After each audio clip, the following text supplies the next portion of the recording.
System अपनी हर मुमकिन कोशिश कर रहा है कि इस पूरे के पूरे निजाम को ओवरटेक कर लिया जाए और पाकिस्तान तहरीक इंसाफ के लिए अभी नहीं बल्कि आने वाले 2 से 3 जो दिहाइयां हैं उनमें भी कोई स्पेस पैदा ना हो सके। लेकिन जिस किस्म की रेजिस्टेंस पाकिस्तान तहरीक इंसाफ दिखा रही है, निजाम को लेने के देने पड़ चुके हैं और अब संभालना मुश्किल हो चुका है, क्योंकि रात गए कुछ बड़ी अहम तरीन मुलाकातें हुई हैं और इन अहम तरीन मुलाकातों ने सबको हिलाकर रख दिया है। और आज शहबाज शरीफ से लेकर काजी फाइज ईसा से लेकर मुक्तदरा किसी को सही नींद नहीं आनी, क्योंकि अब जिसे वो कहते हैं ना कि hit them where it hurts, यानी बिल्कुल निशाने पे तीर लगे और लोहा गर्म देख के हथौड़ा उठा के आप वार कर दें।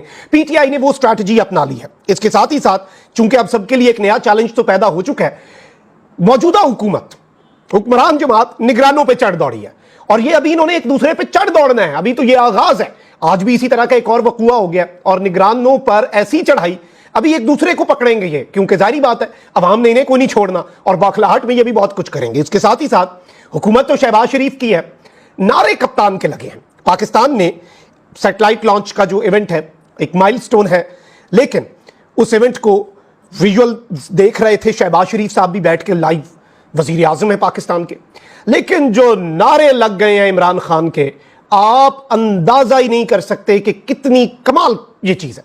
और आज जो हुआ है इन नारों ने भी इन्हें अच्छा खासा, मैं आपके सामने वीडियो क्लिप्स चलवाता हूं, लेकिन अगर अभी तक आपने इस वीडियो को लाइक नहीं किया, लाइक जरूर कर लें। आपके लाइक्स और कमेंट्स हमारे लिए बहुत ज्यादा अहमियत के हामिल है। जिन लोगों ने, जाहिर बात है कि हमारे चैनल्स को रिपोर्ट करना होता है, उनका असर इस तरह से जाहिल हो जाता है। सारी खबरें कि करके आपके सामने रखता हूं, लेकिन पहले इस मुल्क के निजाम के कर्ता धर्ताओं के लिए बहुत अच्छी खबर है। और जो गुज़श्ता दिन है 3 मई, आपको यह पता होना चाहिए कि वो फ्रीडम ऑफ प्रेस का दिन था, लेकिन पाकिस्तान जो है वो सहाफियों के तहफ़्फ़ुज़ के हवाले से ममालिक की फहरिस्त में 152वें नंबर पर आ गया है और तशवीशनाक सूरत हाल हो चुकी है। और पाकिस्तान इससे पहले ऊपर था, लेकिन पिछले साल की निस्बत हमने 2 दर्जे मजीद कमी की है और ये हमारे मुल्क का कुल हाल है। फिर हम कहते हैं ऐसा इन्वेस्टमेंट लेके आनी है तो इस मुल्क को पता नहीं हमने क्या कर देना है। मुल्क का अपने हाल ये है। डेमोक्रेसी इंडेक्स के अंदर इमरान खान साहब के दौर में चले तनकीद करते थे ना कि वो तेरी डेमोक्रेसी इंडेक्स में पाकिस्तान हाइब्रिड रिजीम हो गया। शहबाज शरीफ साहब के जो दौर था ना पिछला, उसमें क्या हुआ, उसमें पाकिस्तान को आमिराना निजाम हुकूमत वाला मुल्क बना दिया, की लिस्ट में डाल दिया गया और अब फ्रीडम ऑफ प्रेस के अंदर भी हम नीचे आ गए हैं। ये हमारी अचीवमेंट है। तो ये हमारा, जाहिर बात है, अनफॉर्चुनेट सी चीज है। अच्छा, वहीं दूसरी जानिब अब रूल ऑफ लॉ के अंदर जो वारदात होने लगी है उसमें भी हम मजीद नीचे आएंगे, क्योंकि अब विफाकी वजीर कानून आजम नजीर तारड़ जो है उन्होंने बाज़ाब्ता अपनी जुबान से बोलकर जियो न्यूज के एक प्रोग्राम के अंदर कह दिया है कि वजीर आजम शहबाज शरीफ ने जजों की तैनाती के लिए आईनी तरमीम की हिदायत कर दी है। अब आप अंदाजा करें कि काजी साहब को बड़ा इससे मौका मिल जाएगा कि वो जजेस की तैनाती के अंदर अपना इनपुट दे सकें और अपनी फील्डिंग लगा सकें। 2/3 अक्सरियत चाहिए होती है आईनी तरमीम में, यानी the first thing this government is doing, जो काजी फाइज ईसा ने, पाकिस्तान की अदालतों ने पाकिस्तान तहरीक इंसाफ का बल्ले का निशान लिया, उस बल्ले का निशान जाने की वजह से पीटीआई से मखसूस नशिस्तें ली गई। वो बुनियाद वो थी इस इमारत की, और वो मखसूस नशिस्तें बंदर बांट करके हुक्मरान इत्तेहाद को दे दी गई। जब उन्हें मिली तो उनके पास 2/3 जो नहीं बन रही थी, जो अवाम ने नहीं दी, गैर आईनी तरीके से 2/3 मिल गई। अदालतें खामोश, बिल्कुल तमाशाई। और अब उसी से पहली तरमीम जो उस 2/3 अक्सरियत के थ्रू हो रही है वो क्या होगी जी, वो जजेस की तैनाती के हवाले से होगी और जुडिशल पैकेज के हवाले से होगी। और इस सब के अंदर मैं आपको यह बता दूं कि इस सब के अंदर विफाकी वजीर कानून ने कहा कि चीफ जस्टिस की मुद्दत मुलाजमत 3 साल करने या फिर सुप्रीम कोर्ट के जजों की रिटायरमेंट की उम्र 65 से बढ़ाकर 68 साल करने पर भी बातें सुनने में आ रही हैं। ताहम अभी तक बतौर वजीर कानून इस पर मुझे हिदायत नहीं मिली काम की। उन्होंने यह नहीं कहा कि हम नहीं करें, कहते मुझे अभी तक इस काम की हिदायत नहीं मिली, लेकिन इस मामले को मैं मुस्तरद भी नहीं करूंगा, यानी मैं ये काम कर भी नहीं रहा लेकिन मैं ये मुस्तरद नहीं करूंगा कि ऐसा नहीं हो रहा। यानी मेरे काजी को एक्सटेंशन मिलने की पूरी कोशिश है। काजी साहब अभी मजीद साबित करेंगे गालिबन कि उन्हें क्यों एक्सटेंशन दी जाए, लेकिन इन्होंने यह बात कर दी है कि जी जजेस की तैनाती के लिए आईनी तरमीम की हिदायत हुकूमत ने और वजीर आजम शहबाज शरीफ ने हमें कर दी है। क्या बच जाता है इसके पीछे फिर। अच्छा, वहीं दूसरी जानिब एहसन इकबाल साहब ने अगले दिन, क्योंकि ये मैं बता रहा हूं आपको, ये जो किसानों के साथ गंदम का इशू हो रहा है ना, ये इन्हें ऐसा गले पड़ेगा इस हुकूमत और इस पूरी हुकूमत के पूरे इस निजाम के अंदर। पीपल्स पार्टी वाले भी बराबर के शरीक है, अभी नहीं ले रहे। पंजाब की गवर्नरशिप केपी में भी फैसल करीम कुंडी को अनाउंस कर दिया है गवर्नर खैबर पख्तूनख्वा, तो मजे तो सारे वो भी ले रहे हैं। ये इनकी सियासत है, ये जो किसान के साथ और गंदम के मामले पर हो रहा है, इनकी सियासतों के ताबूत में आखिरी कील है और अब इनकी दौड़ें लगी हुई हैं जी। अब खबर सुने, इस खबर के ऊपर कोई मुअज़्ज़ब मुआशरा होता ना वो पूरा हिल जाता कि नवाज शरीफ ने गंदम स्कैंडल पर वजीर आजम शहबाज शरीफ को तलब कर लिया। और भाई नवाज शरीफ कौन है? वजीर आजम को तलब कर रहा है। आपके मुल्क के चीफ एग्जीक्यूटिव को कौन तलब कर सकता है?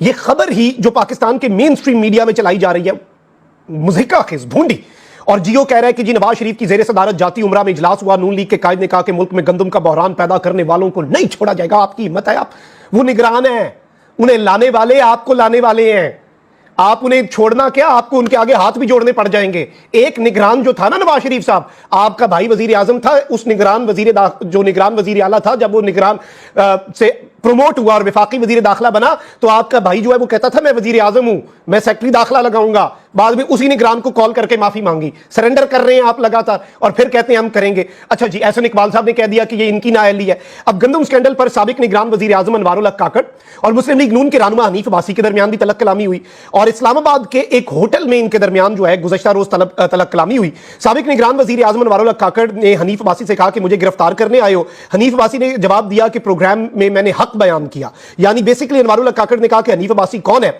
अगर फॉर्म 47 की बात की तो आप और नून लीग मुंह छुपाते फिरेंगे। अब यानी एक दूसरे पे, क्योंकि हनीफ अब्बासी साहब ने कहा कि इन्होंने दिहाड़ियां लगाई हैं गंदम वाले मामले के अंदर, और इसमें फिर उन्होंने कहा तुम मुझे गिरफ्तार करने आए और निगरान कह रहा है कि फॉर्म 47 खुल गया ना तो तुम लोग मुंह छुपाते फिरोगे, तुम जो सीटें खुद जीते हो। मतलब ये अपने भी निगरान साहब ने ये पता नहीं किस मुंह से बात कर दी, क्योंकि इनकी निगरानी में ये फॉर्म 47 वाली वारदातें हुई हैं। लेकिन चलें, हमारे मुल्क में उल्टी गंगा बहती है। खबर यह है कि किसान इत्तेहाद ने गंदम की खरीदारी के लिए हुकूमत को 1 हफ्ते का अल्टीमेटम दे दिया। फिर उसके बाद अब ये खुद भी देखेंगे और इन्हें मजा आएगा कि होता क्या है। अब वहीं दूसरी जानिब एक और डेवलपमेंट तो यह है कि मखसूस नशिस्तों के मामले पर सुन्नी इत्तेहाद काउंसिल की अपील जो है वो सुप्रीम कोर्ट में समाअत के लिए मुख्तस कर दी गई है। अब आते हैं बड़ी इंटरेस्टिंग तरीन डेवलपमेंट के ऊपर और जो इंपॉर्टेंट है। फिर आते हैं ये जो नया इजलास हुआ है और रात गए मीटिंग हुई है इस्लामाबाद में। पाकिस्तान ने सैटेलाइट मिशन जो है वो रवानगी हुई है और वजीर आजम शहबाज शरीफ साहब जो है उनके साथ मिलिट्री सेक्रेटरी भी मौजूद थे, बाकी वज़रा भी। उन्होंने पाकिस्तान के पहले सैटेलाइट मिशन IQ कमर जो है उसे चांद पर भेजने पर कौम और साइंसदानों को मुबारकबाद पेश की और शहबाज शरीफ साहब ने बराह रास्त इसे देखा। This is a big milestone as a nation. हमें इस बात को ऑब्वियसली सेलिब्रेट करना चाहिए और कुछ मामलात होते हैं जो मुल्क के होते हैं ना, तो पाकिस्तान का पहला सैटेलाइट मिशन जो है वो चांद पर रवाना हुआ है, which is a very big news. अब इसमें पाकिस्तान के का एक इदारा है और educational institution, I have been there काफी दफा उसी ऑडिटोरियम में जिसकी मैं वीडियो दिखाने लगूं। मैंने वहां पे अपने स्टूडेंट दौर में तकारीर भी की हैं, बहुत से इवेंट्स के अंदर भी गया हूं। IST, institute of space technology, और इसके अंदर जारी बात है नौजवान है, स्टूडेंट्स हैं। अब पाकिस्तान का पहला सैटेलाइट मिशन पाकिस्तानी वक्त के मुताबिक जब 2:27 पर खला में भेजा गया, चांद पर पाकिस्तान का पहला सैटेलाइट मिशन IQ कमर चीन के हिनान स्पेस लॉन्च साइट से रवाना हुआ और सबने इसे देखा, सेलिब्रेट करने का मौका है। लेकिन चांद पर पाकिस्तानी सैटेलाइट रवाना होते ही institute of space and technology जो है उसका हॉल इमरान खान जिंदाबाद के नारों से गूंज उठा। ये इमरान खान की ताकत है। आप उसे माइनस करने चले हैं, नौजवानों के दिलों से कैसे माइनस करेंगे? आप जरा ये क्लिप देखें।